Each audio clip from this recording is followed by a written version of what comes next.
What we're seeing is unprecedented in British politics, where Nigel Farage has formed a single issue party. And he's done this for a reason, because people keep talking, because the British people voted for Brexit in 2016. It's now 3 years later, they haven't got Brexit. And they haven't got Brexit because the same lousy, clapped out, obsolete party establishment in Westminster that didn't see Brexit coming decided to blame the British people for its own myopia, and after the Brexit vote decided to try and prevent Brexit. And I think it's important to remember that actually Brexit shouldn't have been a political thing at all. After the referendum was clear enough. The people of the United Kingdom voted to leave the European Union. All that had to be done was for the United Kingdom to leave. So at midnight on Tuesday, the United Kingdom ceases to be a member of the European Union, and on Wednesday morning, the UK exists in the same relationship to the European Union as any of the 170 countries or so which aren't members of the European Union. So it is then for the post-EU UK to determine what arrangements it wishes to reach as an entirely external foreign sovereign nation with the EU, the same position that Australia is in, or New Zealand's in, or Fiji is in, or the Solomon Islands are in. That's not a political question. That's not a political question. Initially, the departure from the European Union is one for the civil service. It's an apolitical civil service thing. They should have just said, Britain will cease to be a European Union member on this day, and that will mean that such and such will be in effect, and if you are planning on vacationing, taking your bird to the nude beaches of the south of France, and lying there naked and covered in ambre soleil, you must remember now that Britain isn't a member of the European Union, that you'll have restrictions on how long you can stay there. You'll be just like any other foreign country. Those are essentially matters for civil servants.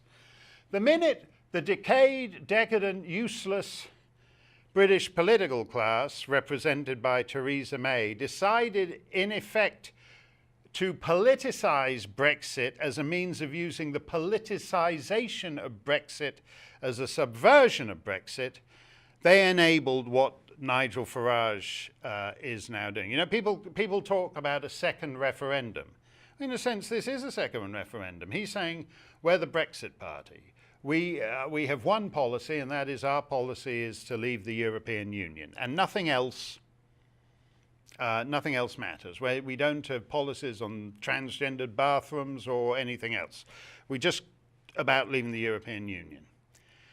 And if he succeeds in inflicting massive humiliation and damage on the Westminster parties, then he will have done something. He will have done something extraordinary. Now, this isn't the British Conservative Party is no longer a Conservative Party. I don't know what it is. But you certainly do get the sense that this is one of those moments when it's not just a protest vote, it's not just a flash in a pan, that the political classes in Westminster have treated the electorate with such contempt that they can only be punished with the destruction of their party and the assumed security of those parties, and that's why it's unprecedented, Toby. Rory Blair adds a follow-up to that. He says, what explanation do you have for the reaction of the top brass of the Conservative Party to the rise of the Brexit Party and the threatened annihilation of their own party? Gove, for example, thinks May should be given more time. May thinks it's evidence that our MPs should accept our absurd deal. How can seemingly intelligent people be that stupid? I think they're that stupid because they're in denial about something that happened 3 years ago. And I think they're fundamentally dishonest. And they justify their dishonesty by their condescension. They genuinely believe that they're doing their best to correct the mistake that the masses made. That they know better than the masses, and so they're doing the ignorant masses a favor by correcting their mistake.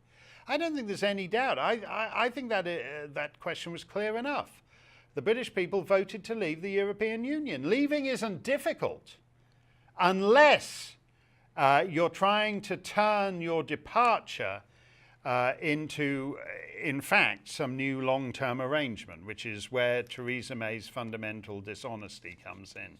All these people, by the way, disgust me, absolutely disgust me, because I didn't mind all the slimy duplicitousness of David Cameron and these other weaselly types for decades over the European Union, because they hadn't actually put themselves out there and asked a direct question and got a direct answer.